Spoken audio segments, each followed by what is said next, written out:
Real Skanda Purana book है। पिछले video पे हमने जहाँ तक पढ़ा था उसके बाद आज यहाँ से शुरू करते हैं।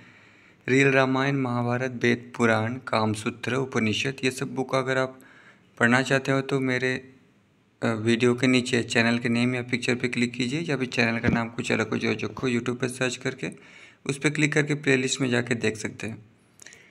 श्री मार्कंडेय महर्षि ने कहा, हे धराधीश, इसके उपरांत उस परम शोभा से संपन्न तीर्थ को जाना चाहिए जहाँ पर जनार्दन सिद्ध हुए थे और जो जमदग्नि इस नाम से विश्रुत हैं। युधिष्ठिर ने कहा, है द्विजों में परम श्रेष्ठ जगत के गुरु वासुदेव ने कैसे सिद्धि प्राप्त की थी और लोगों पर हित की कामना से मनुष्यों का स्वरूप धारण किया था। देवों के भी देव के इस संपूर्ण चरित्र का भगवान चक्रधारी के वृत्तांत का न्यायपूर्वक वर्णन में सुनना चाहता हूँ। हे अनग, आपके द्वारा ये कथ्यमान होना चाहिए, अर्थात आप ही इसे वर्णन कीजिए। श्री मार्कंडेय जी ने कहा, है महाराज, एक परम महान है अधिपति पहले हुआ था। वो कार्तिवीर्य इस नाम से विख्यात था और वो राजा एक सहस्त्र बाहुओं वाला था। वो समस्त प्राणियों को अभय प्रदान करने वाला राजा था तथा हाथी, घोड़े और रथ आदि से सुसंपन्न था एवं समस्त शस्त्रधारियों के परम श्रेष्ठ और सब विद्या तथा व्रतों में स्नान था। यह श्रीमान माहिष्मतिपुरी का पति और अक्षोहिणी सेना का स्वामी था। पत्नी मतलब यहाँ पे राजा है माहिष्मतिपुरी का। वो एक बार किसी समय में महान बलशाली मृगों को मारने के लिए निकल गया था। बहुत दिनों में परम उत्तम भृगु कक्ष में वो प्राप्त हो गया था, जहाँ पर तपस्वी जमदग्नि ऋषि महान तेज से युक्त स्थित थे। वो तपस्वी समस्त प्राणियों को अभय प्रदान करने वाले श्रीमान रेणुका के सहित वहाँ पर तपस्या किया करते थे। उनके पुत्र रमा अर्थात परशुराम हुए थे, जो साक्षात प्रभु नारायण ही थे। वैसे ये ब्रह्म के ज्ञाता उत्तम ब्राह्मण थे, किंतु संपूर्ण क्षत्रियों के गुणों से युक्त थे। तो दोस्तों, मैंने अभी तक ये नहीं पढ़ा कि किसी भी अवतार को साक्षात नारायण कहा गया हो। श्री परशुराम ही है जिनको यहाँ पे साक्षात नारायण कहा गया है। परशुराम अपने माता पिता के परम भक्त थे और परा मातृपितृ भक्ति के द्वारा उन्हें पूर्ण रूप से संतुष्ट करते हुए परमार्थ का ज्ञान रखने वाले थे। उस समय में परम प्रतापी जमदग्नि मुनि ने वहाँ पर सहस्त्रार्जुन राजा को समागत देखकर, सहस्त्रार्जुन का जो शरीर का डीएनए था, जीन था, वो अलग था, इसलिए शायद इतने सारे हाथ थे। राजा को समागत देखकर, जो कि मृगया शिकार करते हुए वहाँ पर उपस्थित हुए थे, जमदग्नि उनके पास गए, उनका आतिथ्य सत्कार करने के लिए निमंत्रण किया था। तथास्तु अर्थात अच्छा, आपका आतिथ्य हमको स्वीकार है, ये कहकर वो राजा अपने समस्त वृत्तों, सैन्य और वाहनों के सहित उस परम पवित्र पुण्य रूप महात्मा ऋषि के आश्रम में पहुंच गए थे। उसी क्षण में सुसंपन्न और परम श्री से समन्वित उस आश्रम को देखकर वहाँ पर राजा को परमाधिक विस्मय हो गया। वहाँ पर पहुँचते ही परमोत्तम सुसिद्ध अन्न के द्वारा राजा को उसके समस्त मित्रों और सेना के सहित ब्राह्मण ने इच्छापूर्वक यथेष्ट भोजन कराया। राजा ने यह समस्त विशाल भैरव देखकर उनसे इस सब अत्यधिक पूर्ण आतिथ्य करने का कारण पूछा था और ऐसे आतिथ्य के संपन्न कर देने की क्या शक्ति है, ये भी प्रश्न किया था। कितना सब कुछ कहाँ से ला रहे हो, क्योंकि तुम तो ऋषि हो ना, तुम्हारे पास पैसा नहीं है। फिर मुनि के कह देने पर कामधेनु के उस महान प्रभाव को जानकर राजा ने उस द्विज से कहा था, मतलब कामधेनु नाम का एक गाय है, उसी के दूध से ये सब बनाया गया है, यही बोला गया। भोजन तो हमको करा दिया है, अब कुछ दक्षिणा दो, और वो दक्षिणा ये कल्मशों को दूर करने वालों इस उत्तम धेनु को हमको दे दो। राजा ने जमदग्नि से कहा, मैं आपको 7 सहस्त्र अयुत और नियुक्त तथा अर्बुदी भूषित धेनु देता हूँ, किंतु ये कामधेनु मुझको चाहिए। जमदग्नि ने कहा, हे तात, 10,000 नियुत और 100 करोड़ भी धेनुओं के बदले मैं इस उत्तम कामधेनु को नहीं दे सकता हूँ।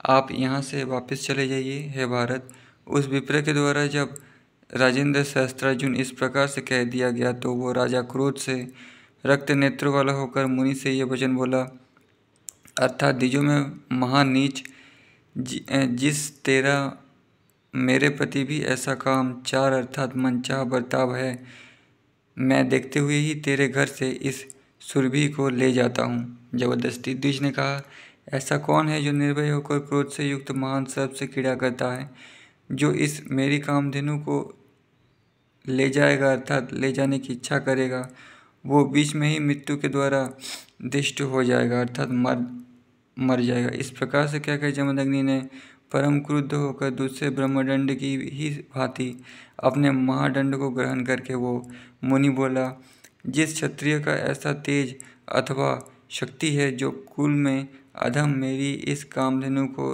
ले जाए, वो सपरिकर तुरंत ही क्षीण आयु वाला हो जाए।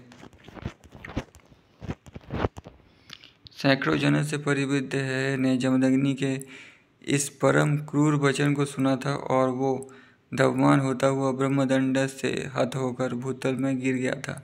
इसके अनंतर उस कलमशाधेनु के हुंकार से शस्त्र ही खड़ग पास और तलवार हाथों में लेने वाले निकलते हुए दिखलाई दे रहे थे। नाशापुटों के अग्रभाग से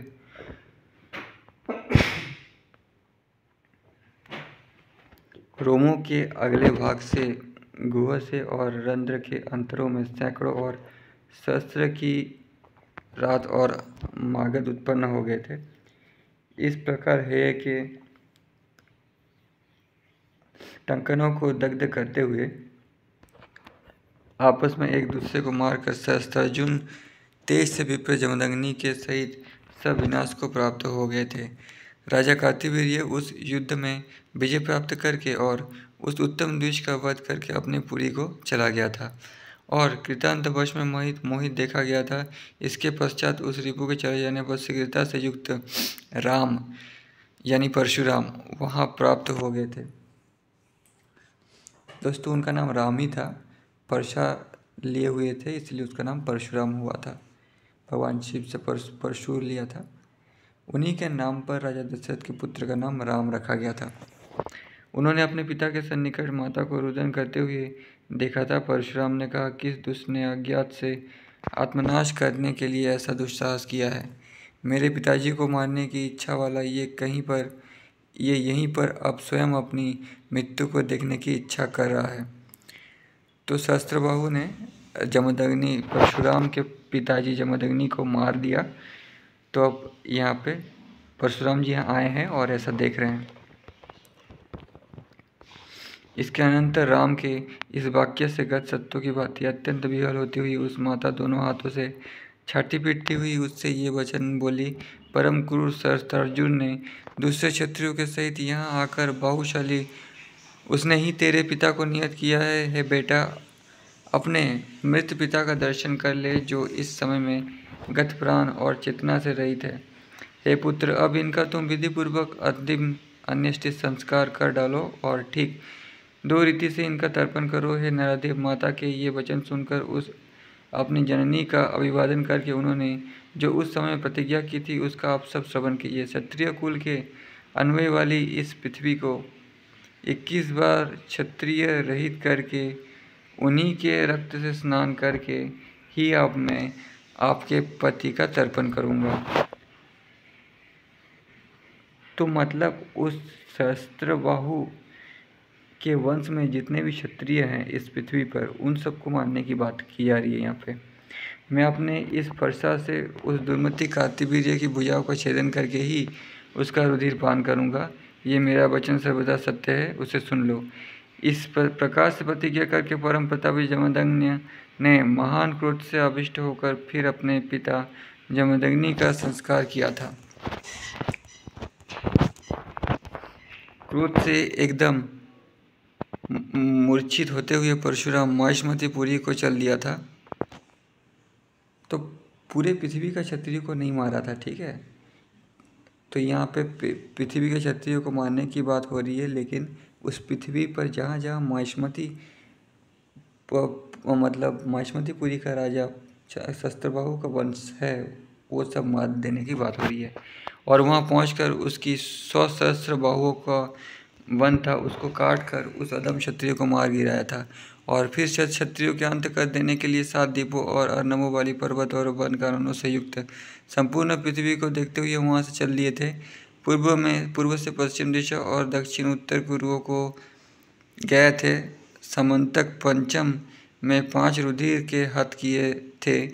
उन रुधिर के जल वाले हृदय में उन परशुराम ने क्रोध से मूर्छित होकर रुधिर से ही पितृगण का तर्पण किया था, ऐसा हमने सुना है।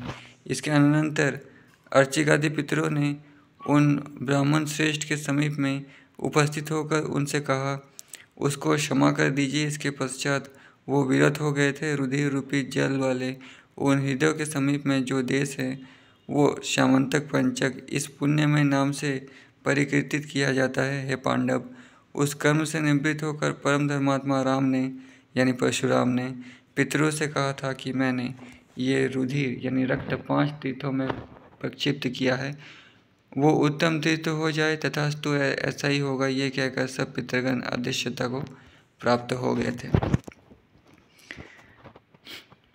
अब मार्कंडेय जी युधिष्ठिर से कह रहे हैं, युधिष्ठिर, इस प्रकार से देव मार्ग में राम का संसर्ग दर्शन से और स्पर्श करने से मनुष्य के समस्त पाप क्षय करने वाले होते हैं। रेणुका माता के प्रत्येक विश्वास के लिए उस समस्त पापों के क्षय करने वाले देव मार्ग में स्थित पितृ देवता गण अभी भी दिखलाई दिया करते हैं। हे राजेंद्र, नर्मदा और सागर के संगम उस तीर्थ में विधान के साथ स्नान करके मनुष्य पातकों से मुक्त हो जाया करते हैं। हे कौन्तेय, कुश के अग्रभाग से भी महोदधि का स्पर्श नहीं करना चाहिए। हे नृपसत्तम, वहाँ पर इस निम्नांकित मंत्र के द्वारा स्नान करना चाहिए। हे अपापम्पे देवेश, विष्णु के स्वरूपधारी, आपकी सेवा में प्रणाम अर्पित है। जलों के स्वामी की सेवा में नमस्कार है। लावण्य सागर में आप सानिध्य करिए। हे पांडव, अग्नि तेज और मध्यादेह में इसके अनंतर अमृत की नाभि विष्णु है। ये सत्य वाक्य बोलता हुआ नदियों के पति में फिर अवगाहन करना चाहिए। हे राजेंद्र, 5 रत्न ने युक्त फल, पुष्प और अक्षतों से समन्वित इस निम्न मंत्र से महोदधि को अर्घ्य देना चाहिए। हे समस्त अमरों में प्रधानों के भी ईश, आप संपूर्ण रत्नों की खान हैं और सभी रत्नों के आकारों के आकार हैं।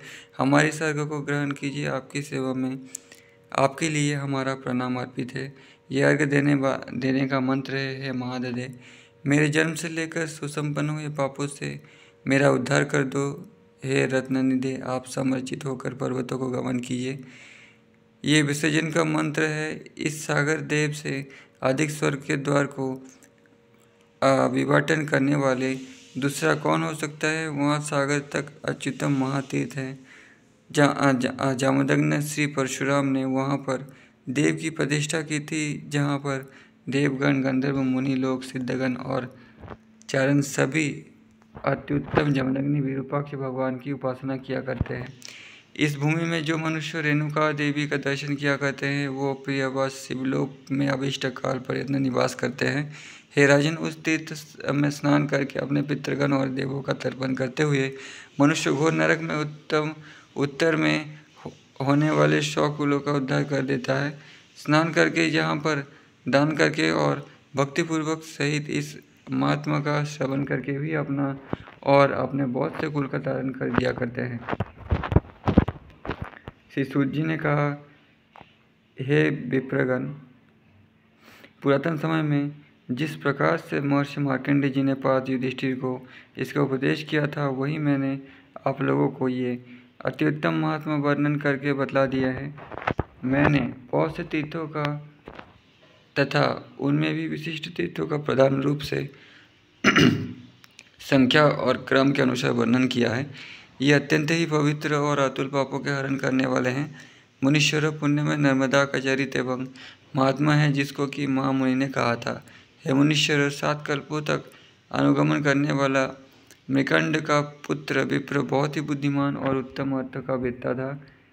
इनसे पहले समस्त तीर्थों का भली भांति सेवन करके और समस्त नदियों का सेवन करके बहुत कल्पों तक स्मरण की जाने वाली और शिव प्रभु के देह से सुसंपन्न हुई रेवा नदी को देखकर कि भगवान सर्व के द्वारा मेखला इस नाम से कही गई और सर्व से ही सुसंपन्न हुई के शरण में वो चले गए थे। ये देवी जरा रहित अमर परा और दैत्यों का ध्वंस करने वाली थी। महान वैभव से संबंधित संसार की बाधाओं का हनन करने वाली और भव की जानवी थी। उसमें सत्प्रेम को आबद्ध करके वो प्रेमा भी अजरामर हो जाया करता है। रेवा के दोनों तट पर कदम कदम पर हे सत्तम 60,000 और 7 करोड़ तीर्थ व्यवस्थित हैं। सरिता के दोनों ओर सहस्त्र सतीर्थ है। हे मुनीश्वरों, वे सब रेवा की तुलना प्राप्त नहीं होते हैं, ऐसा मैं मानता हूँ। हे द्विजोत्तम, आप लोगों ने जो कुछ भी मुझसे पूछा है वो सब मैंने आपको बतला दिए हैं, जो कि भगवान महेश के मुख से श्रवण करके वायुदेव ने ऋषियों से कहा था। उसी भांति मेकंड के पुत्र ने भी संपूर्ण नदी का अनुभव प्राप्त करके इस पावनी सतीर्थ को पद से पांडु के पुत्र को कहा था। हे द्विजोत्तमों, ये सभी संक्षेप में मैंने कह दिया है। ये नर्मदा का चरित परम पुण्यमय है और तीनों लोकों में परम दुर्लभ है। अन्य सहस्त्र सरिताओं के जलों का सेवन करने से क्या लाभ है? यदि रेवा का जल भली भांति सेवन किया जाए, जो कि पापों के नाश करने वाला है, मेखला के जल का संवेशन करने वाला शाश्वती मुक्ति की प्राप्ति किया करता है। जैसे मनुष्य भजन करता है और तीर्थों में गमन करने वाला जो भी चाहता है वही नियत रूप से वो अवश्य ही प्राप्त कर लिया करता है, चाहे वो श्रद्धा से करे अथवा अश्रद्धा से करे। ये नर्मदा का जल ही ब्रह्मा है, ये ही हरि है तथा ये जल ही परात्पर साक्षाधार है, यही निराकार ब्रह्म है और यही केवल है। तभी तक अन्य समस्त तीर्थ गर्जन किया करते हैं, अर्थात अपने द्वारा प्राप्त होने वाले पुण्य फल की घोषणा करते हैं, और नदियाँ भी सुंदर फल देने वाली बना करती है। जब तक कलयुग में नरों के द्वारा रेवा की सेवा से होने वाले पुण्य फल का स्मरण नहीं किया जाता है, ये निश्चय ही लोक में हित संपादन करने के लिए भगवान शिव ने अपने ही शरीर से कोई सरिता के स्वरूप वाली ये रेवा शक्ति अवतरित की है। तभी तक वन क्षेत्र आदि यज्ञ अत्यधिक गर्जना किया करते हैं, जब तक इस कलयुग में नर्मदा के नाम का कीर्तन नहीं किया जाता है। तब दान और व्रत आदि में तभी एक गौरव की गणना हुआ करती है, जब तक भूमंडल में मनुष्य के द्वारा भर्ग से सुसंपन्न नदी की प्राप्ति नहीं की जाया करती है। जो उत्तर कुल में निवास किया करते हैं वे रुद्र के अनुचर होते हैं, और जो यम में तट पर निवास करते हैं वे वैष्णव लोक में गमन किया करते हैं। वे श्रेष्ठ देश परम धन्य हैं जिन देशों में नर्मदा नदी बहती है। ये साक्षात भगवान शंभु के द्वारा निर्मित नदी है, जो निरंतर ही नरकों का अंत कर देने वाली है। जो लोग इसका सदा संशय ग्रहण करते हैं वे लोग महान पुण्य के करने वाले हैं और उनको शोक कभी भी नहीं होता है। जो पार्वती देवी के पति के द्वारा विचरित इस नदी के पुण्य जल का पान करते हैं उनको कभी भी शोक का अवसर ही प्राप्त नहीं होता है। हे द्विजगण, यह रेवा का चरित्र अतुल पवित्र है। जो इस चरित्र का श्रवण करता है और जो इसका कीर्तन करता है अर्थात पढ़ता है, वो सभी महापातकों से छुटकारा पा जाया करता है। जो फल पद क्रम घन घटा बल्ली आदि 6 अंगों के रहित समस्त वेदों के पढ़ने एवं श्रवण करने का फल होता है, उस फल से 8 गुना फल इस नदी से हुआ करता है। जो लोग भावित आत्मा वाले होते हैं और नित्य ही शास्त्र का श्रवण किया करते हैं, वस्त्र और भूषणों के द्वारा उस नर्मदा के शास्त्र का जो लोग पूजन किया करते हैं, पुण्य फल चंदन आदि द्वारा तथा विविध भांति के पूजनों से इस शास्त्र के पूजन किए जाने पर समस्त देवता और गुरु वर्ग पूजित हो जाया करते हैं। इस लोक में और परलोक में भी सब समर्चित होते हैं, इसमें कुछ भी विचारना नहीं करनी चाहिए। इसलिए सभी प्रकार के प्रयत्नों से गंध वस्त्र भूषण आदि के द्वारा पराभक्ति से इस शास्त्र का और इसके वाचन करने वाले का पूजन करना चाहिए। वेदों के पाठों से तथा पालित अग्निहोत्रों से जो पुण्य फल होता है, वही पुण्य फल शुभ नर्मदा के चरित्र में प्राप्त हो जाया करता है। कुरुक्षेत्र में, प्रभास क्षेत्र में तथा पुष्कर में जो पुण्य होता है वही पुण्य फल परम शुभ नर्मदा के चरित्र के पठन, श्रवण और समाचरण से ही हो जाया करता है। रुद्रावत में, गया में, विशेष करके वाराणसी में, गंगा द्वार में, प्रयाग में, गंगा सागर के जंगम में, इस तरह के बड़े 2 तीर्थों में मनुष्य को जो भी पुण्यफल प्राप्त होता है वही पुण्यफल नर्मदा के चरित्र को श्रवण करके संपूर्ण रूप से प्राप्त हो जाया करता है। आदि, मध्य और अवसान में नर्मदा के शुभ चरित्र का जो भी कोई मनुष्य भक्ति से श्रवण करता है उसके महान फल को प्राप्त करता है। शिव के संस्थान को प्राप्त करके देव कन्याओं से समावृत होता हुआ भगवान रुद्रदेव के अनुचर होने का पद प्राप्त करके शिव के ही साथ आनंद प्राप्त किया करता है। धर्माख्यान परम पुण्यमय है। फिर अन्य सभी आख्यानों में सर्वोत्तम आख्यान है, हे द्विजश्रेष्ठ जनों, जिसका पाठ चारों वर्णों के घर में भी किया जाता है, उसके घर को परम धन्य मानता हूँ। और वो गृहस्थ तथा कुल भी अति धन्य है जो नर्मदा चरित्र की पुस्तक की पूजा किया करता है। जिसने नर्मदा नदी का पूजन कर लिया है उसने भगवान महेश्वर का ही आवर्चन कर लिया है। इस पुराण के वाचन करने वाले का जिसने पूजन किया है मानो उसने सभी देवों और ऋषियों का अर्चन कर लिया है। इस संपूर्ण रेवा के उत्तम चरित्र को लिखवाकर इस समस्त शास्त्रों के भूषण स्वरूप को जो कोई किसी ब्राह्मण को दान दिया करता है उसको नर्मदा अन्य समस्त तीर्थों में स्नान और दान से जो फल प्राप्त होता है वही फल उस मनुष्य को दिया करती है। इसमें तनिक भी संशय नहीं है। यह पुराण भगवान रुद्र के द्वारा ही कहा गया है और महान पुण्य फल का प्रदान करने वाला है। ये स्वर्ग निवास पुत्र देने वाला, परम धन्य, यशस्वी और कीर्ति के बढ़ाने वाला है, धर्म से युक्त आयु प्रदान करने वाला, अनुपम और दुख तथा बुरे स्वप्नों के नाश करने वाला है। जो भी इसका पाठ किया करता है तथा इसका श्रवण करता है उसके समस्त कर्मों के प्रयोजन की सिद्धि प्रदान करने वाला है। जो ये दान किए हुए पुण्यमय पुराण को द्विजों के द्वारा वाचा जाया करता है उनकी शिवलोक में स्थिति हुआ करती है और वो पुण्याक्षर वत्सरी होता है। ये हमने नर्मदा चरित्र कह दिया है। ये शिव के मुख से प्राप्त करके वायुदेव ने इस सर्वोत्तम को कहा है। ये त्रिभुवन के जनों का वंदनीय है। आदिकाल में कुलपति के आगे सूत जी ने साधु रूप से इसका वर्णन किया था। श्री सत्यनारायण विप्र संपाद वर्णन। ऋषियों ने कहा है, महामुने, जिस व्रत अथवा तप से मनुष्य को मनोवांछित फल की प्राप्ति होती है उसे सबको देवर्षि नारद जी के पूछे हुए प्रश्नानुसार मैं श्रवण करना चाहता हूँ, उसे कहिए। श्री सूत जी ने कहा, श्री नारद जी के द्वारा इस प्रकार से कह गए भगवान कमलापति ने उस देवर्षि से जिस प्रकार से जो भी कहा था वही आप लोग परम सावधान होकर सुनिए। एक समय की बात है कि योगीराज देवर्षि नारद जी दूसरे जीवों पर अनुग्रह करने की इच्छा से अनेक लोगों में पर्यटन करते हुए मनुष्य लोक में आकर प्राप्त हो गए थे। वहाँ पर उनके द्वारा सभी मर्त्यलोक निवासी मनुष्य अनेक प्रकार के दुखों से युक्त नाना प्रकार की योनियों में सुसंपन्न अपने किए हुए पाप पूर्ण कर्मों से क्लेश पाते हुए देखे गए थे। देवर्षि नारद जी ने अपने मन में इन बेचारे भूलोकवासी मनुष्यों की ऐसी बुरी दशा देखकर सोचा था कि ऐसा कौन सा उपाय हो सकता है जिसके करने से निश्चित रूप से इनके दुखों का विनाश हो जाए। उसी समय में यही विचार करते हुए विष्णु लोक में पहुंच गए थे। वहां पर भगवान नारायण देव का दर्शन किया था जो शुक्ल वर्ण वाले थे और जिनकी 4 भुजाएं थी। नारायण का स्वरूप शंख, चक्र, गदा, पद्म और वनमाला से विभूषित था।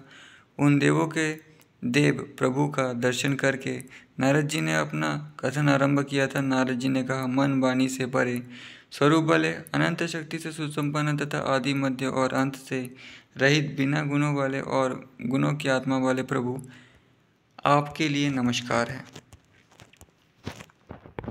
हे भगवान, आप तो सबके आदिभूत है तथा अपने भक्तों के दुखों के नाश करने वाले हैं। आपकी सेवा में मेरा प्रणाम समर्पित है।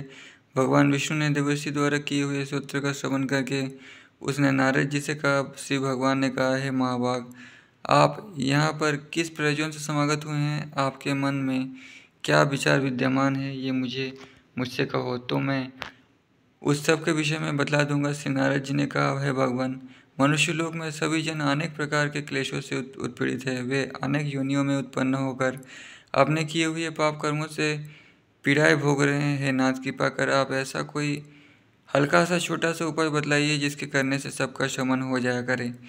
हे भगवान, यदि आप की मुझ पर पूर्ण कृपा है तो मैं ये सभी श्रवण करने की अभिलाषा रखता हूँ। श्री भगवान ने कहा, हे वत्स, ये तो तुमने बहुत ही अच्छा प्रश्न किया है। इससे तो ये स्पष्ट होता है कि आप लोगों पर बहुत ही अनुग्रह करने की कामना रखते हैं। जिसके करने से मनुष्य मोह से मुक्ति पा जाया करता है, उसे ही अब आप सुनिए, मैं आपको बतलाता हूँ। एक मनुष्य पुण्यमय व्रत स्वर्ग और भूलोक में भी परम दुर्लभ है। हे विप्र, इस समय में आपके प्रति अत्यंत स्नेह होने के कारण कहता हूँ, ये श्री सत्यनारायण का व्रत विधि विधान के साथ किया जाए तो सब सुख और मोक्ष का देने वाला है। ऐसा मार्कंडेय जी कह रहे हैं कि नारायण जी ने ऐसा कहा था। हे नारद, श्रद्धा भक्ति से चाहे जिस किसी भी दिन में प्रातःकाल में परम संप्रसन्न होकर श्री सत्यनारायण देव का यजन करना चाहिए। धर्म कर्म में परायण होकर अपने सब बंधु बांधवों और ब्राह्मण के सहित देवेश्वर का वर्चन करना चाहिए। भगवान की सेवा में परमोत्तम भक्ष्य प्रसाद और नैवेद्य अर्पित करें। रंभा, कदली के फल, घृत, खीर, गेहूँ, आटा, यदि गेहूँ के चूर्ण अभाव हो तो शाली के ही आटा ग्रहण करें। शर्करा, चीनी, शक्कर ना प्राप्त हो सके तो उसके अभाव में गुड़ का ग्रहण करें। इन संपूर्ण भक्ष्यों का एकीकरण करके प्रसाद भगवान की सेवा में समर्पित करना चाहिए। समस्त जनों के सहित श्री सत्यनारायण प्रभु की कथा का श्रवण करें और इसके अनंतर कथावाचक विप्र को दक्षिणा देवे, फिर बंधुओं के सहित विप्र को भोजन कराए और प्रसाद देकर बहुत ही भक्ति की भावना से स्वयं प्रसाद का भक्षण करें तथा भगवत संबंधी नित्य गीत आदि का समाचरण करना चाहिए। इसके अनंतर श्रवण करके भगवान श्री सत्यनारायण प्रभु का स्मरण करते हुए अपने घर की ओर गमन करें। ऐसी विधि से इस व्रत का एवं पूजन करने वाले मनुष्यों की बादशाह की सिद्धि निश्चय रूप से हो जाया करती है। विशेष करके इस परम घोर कलयुग में भूतल में दुखों के विनाश करने का अन्य कोई भी उपाय नहीं है। हे द्विज, अब मैं भगवान सत्यनारायण प्रभु की कथा बतलाता हूँ जिसके श्रवण करने से मनुष्य कित्ते अर्थात पूर्ण काम एवं सफल हो जाया करता है। कथा का यही से आरंभ होता है। काशीपुर नामक ग्राम में कोई एक परम निर्धन विप्र था। वो बेचारा क्षुधा और तृष्णा से अत्यंत व्याकुल होकर निरंतर पृथ्वी पर भ्रमण किया करता था। इस प्रकार से अत्यंत दुखित उस ब्राह्मण को ब्राह्मणों पर विशेष प्यार करने वाले सत्यनारायण भगवान ने देखकर स्वयं एक वृद्ध ब्राह्मण का स्वरूप धारण करके उसके समीप में समागत हुए और बहुत ही आदर के साथ उस ब्राह्मण से उन्होंने पूछा था, हे विप्र, आप मुझे ये तो कृपा करके बतलाइए कि आप इस तरह से अत्यंत दुखित होते हुए किस प्रयोजन की सिद्धि के लिए संपूर्ण भूमि पर भ्रमण किया करते हैं। मैं यही सब सुनने की इच्छा रखता हूँ। यदि आप ठीक समझे तो ये मुझे बतला दीजिए। ब्राह्मण ने कहा, मैं ब्राह्मण हूँ और बहुत ही अधिक दरिद्र हूँ। मेरा ये समस्त भ्रमण केवल भिक्षा की प्राप्ति के लिए होता है। यदि आप मेरे इस उदर भ्रमण की पीड़ा के निवारण का कोई उपाय जानते हो तो हे प्रभु, आप कृपा कर मुझे ये बतला दीजिए।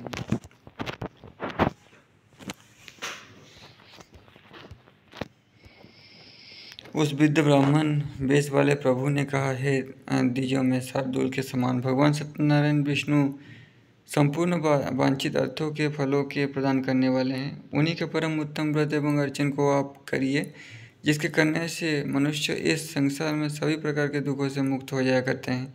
श्री भगवान ने नारद जी से कहा, इस बुभुक्षिप्त विप्र को इस सत्यनारायण प्रभु के व्रत का पूरा विधान पूर्वक यत्नपूर्वक कहकर वो वृद्ध ब्राह्मण के स्वरूप में उपस्थित सत्यनारायण प्रभु वहीं पर अंतर्हित हो गए थे, चले गए थे। उनके वहीं छिप जाने पर इसके पश्चात उस विप्र ने मन में ईश्वर का चिंतन किया था कि ये व्रत तो स्वयं नारायण ने ही मुझे बतलाया है। तो यहाँ पे ईश्वर अलग चिंतन कर रहे हैं और सत्यनारायण को अलग कहा जा रहा है। ये समझकर ये मंदिर में गया था। इसके अनंतर उसने अपने मन में विचार किया था कि मैं व्रत को करूँगा। तो मतलब ऐसा सच्ची में नहीं हुआ था, ये मार्कंडेय जी युधिष्ठिर से कह रहे हैं ताकि वो पूजा अर्चना किया करे। ये पूजा मंदिर ये सब द्वापर युग के अंत से ही शुरू हुआ था, मतलब महाभारत युग से। ऐसा निश्चय करके उस ब्राह्मण ने रात्रि में निद्रा प्राप्त नहीं की थी, अर्थात व्रत करने के निश्चय करने पर इसी के चिंतन करते रहने में रात को नींद बिल्कुल नहीं आई थी। फिर सुबह होते ही है द्विज वो उठकर मन में विचारने लगा कि मैं सत्यनारायण भगवान का व्रत अवश्य करूंगा। ऐसा संकल्प करके वो सिद्धार्थ को प्राप्त हो गया था। भगवान सत्यनारायण प्रभु की ऐसी कृपा हुई कि उसी दिन में उस विप्र ने प्रचुर दान प्राप्त कर लिया था। उसी द्रव्य से उसने अपने बंधुओं के साथ मिलकर सत्यनारायण का व्रत किया था। इसके करने से वो सभी कष्टों से निर्मुक्त हो गया था और सब प्रकार की संपत्ति से युक्त हो गया था। वो द्विज में श्रेष्ठ इसी व्रत के अभाव से एवं प्रथा से सर्व सुख संपन्न हो गया था। तभी से लेकर सर्वदा प्रत्येक मास में उसने ये व्रत किया था। इस प्रकार से उस द्विज श्रेष्ठ ने इस सत्यनारायण के व्रत का ज्ञान साक्षात भगवान नारायण से ही प्राप्त किया था और वो इसे करके समस्त पूर्वकृत पापों से छुटकारा पाकर पूर्णतया विशुद्ध हो गया तथा उसने अंत में परम दुर्लभ मोक्ष के पद को भी प्राप्त कर लिया था। भगवान श्री कृष्ण ने देवर्षि नारद जी से कहा है द्विज, जिस समय में वो ये व्रत पृथ्वी में संचार प्राप्त कर लेगा उसी समय में भूमंडल में समस्त परम पीड़ित मानवों का दुख पूर्ण रूप से विनष्ट हो जाएगा। श्री सूत जी ने कहा है महर्षियों, इस रीति से महान आत्मा वाले देवर्षि श्री नारद जी से भगवान नारायण ने इस व्रत के विषय में कहा था, जो कि मैंने आप लोगों के सामने वर्णन कर दिया। तो दोस्तों ये स्कंद पुराण का लास्ट चैप्टर था। यहीं पे स्कंद पुराण कंप्लीट होता है, समाप्त होता है, नेक्स्ट पुराण शुरू। तो ये स्कंद पुराण कुछ नहीं है, बस तीर्थों का वर्णन है, बहुत सारे तीर्थों का वर्णन है और उस तीर्थ से जुड़ी जो कहानी है वो बताना है, बस यही है स्कंद पुराण।